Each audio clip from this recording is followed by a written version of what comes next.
Hello and welcome to another YouTube revision video from the English at Penrice channel. Today we're going to be having a look at creative writing with a particular focus on how you can use language features effectively in your own descriptive writing. If you're thinking about your exam, this is going to be particularly helpful for your English language paper 1, so the fiction paper, section B. Let's start by having a look at the task for today. You've been asked to write a description as suggested by the photograph, and in the image we can see an erupting volcano set against a dark sky. Remember, you don't have to write exactly what you can see in the photograph. The phrase "as suggested" gives you a little bit more freedom than that. So you might move out of the photograph, thinking about what could be beneath the mountain, above the mountain even more, or you might move out of it in terms of time, so you might flash forward or flash back. If you're aiming for a challenge, you might even pick up on something within that photograph that sparks a particular theme or a concept. You might use that to inspire a description. Pause the video if you would like to have a little look at the image before we have a look at how to write our response. Right, let's just recap some of the success criteria for a task like this.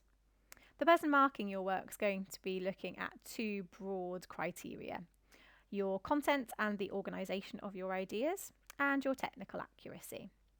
If you need to recap these criteria for each part of that mark scheme, just pause the video and have a look through them. Today we're going to be looking in particular at using language methods for description. So that will help us with these elements of the mark scheme: how to write in an appropriate style, making sure our writing matches the descriptive purpose of the task, and the well-chosen language methods.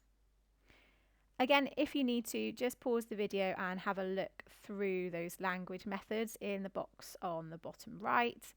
And if you need to, of course, have a look at their meanings and any examples online if you can.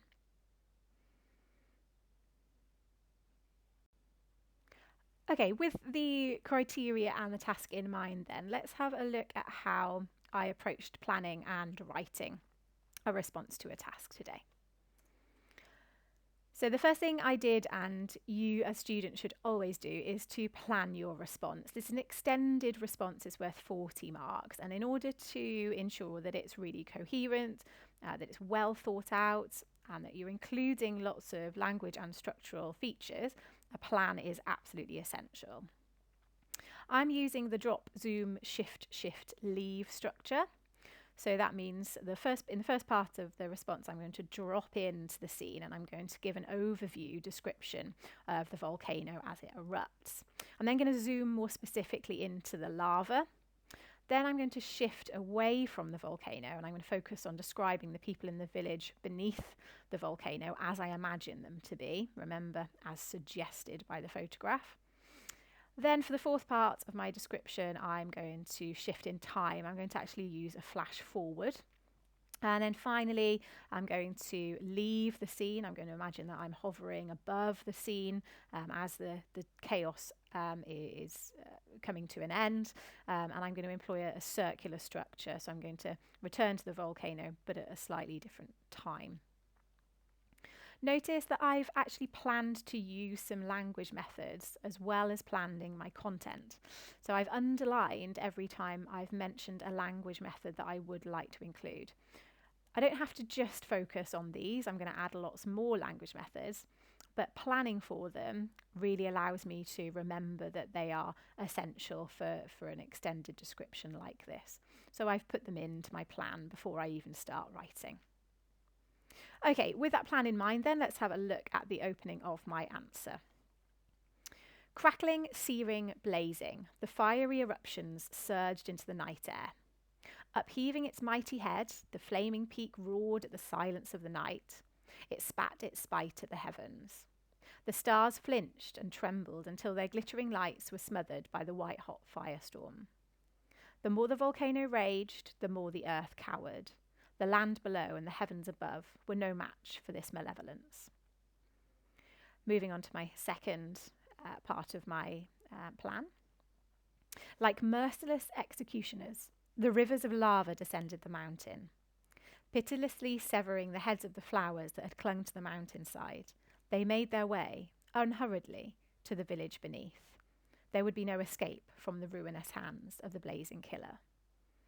And then my plan is to move on to the third part of my plan, where I would shift to describing the panic and the chaos of the village below the mountain. Okay, so let's have a look at the language methods that I used in my response then. The opening line included some adjectives to describe that volcano as it erupts. I made sure that I opened with a set of 3 adjectives, all very closely linked in meaning, and then of course I added the verb to surge, which is to rush quite unpredictably, to try to convey the unpredictable nature of the volcano. Then I've taken a little bit of inspiration from Wordsworth, The Prelude, and I've used a bit of personification, as I plan to do, to convey the intimidation and the might of the volcano. So upheaving its mighty head, and the roaring verb used to personify the volcano there. I've also included some sibilants. I didn't plan for this, but I think it mirrors the spitting nature of the volcanic eruptions. It spat its spite at the heavens. So we've got that repetition of the S sound in there as well. And that's a really good method to use if you can mirror what you've included in terms of content. So in this case, the spitting of the volcano. And then I've used an example of contrast and juxtaposition, where I've tried to contrast the fury of the volcano with the calm heavens, with the stars and their innocence and their vulnerability. And then again, I've personified the earth at the end of that paragraph, the earth cowering away, terrified of the volcano. In the second part of my response, in that second paragraph, I've included a simile immediately. So again, trying to vary my sentence starters as well as including language methods. So like merciless executioners, taking that word merciless from exposure that we've studied already, and comparing the rivers of lava to killers.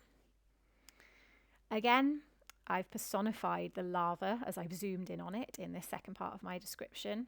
And I've talked about the lava severing, so cutting off the heads of the flowers that had once grown on the mountainside.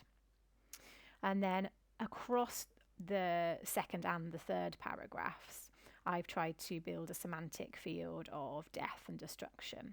So we've got the executioners, we've got severing the heads, and we've got the blazing killer, all creating this semantic field of death. So there's my answer, or the start of my answer, and a little bit of self-review to make sure I'm including a lot of those descriptive language features, language methods, that was the focus of our task for today. Okay, thank you very much for watching, and do subscribe to the English at Penrice YouTube channel for lots more revision videos for your English literature and language exams.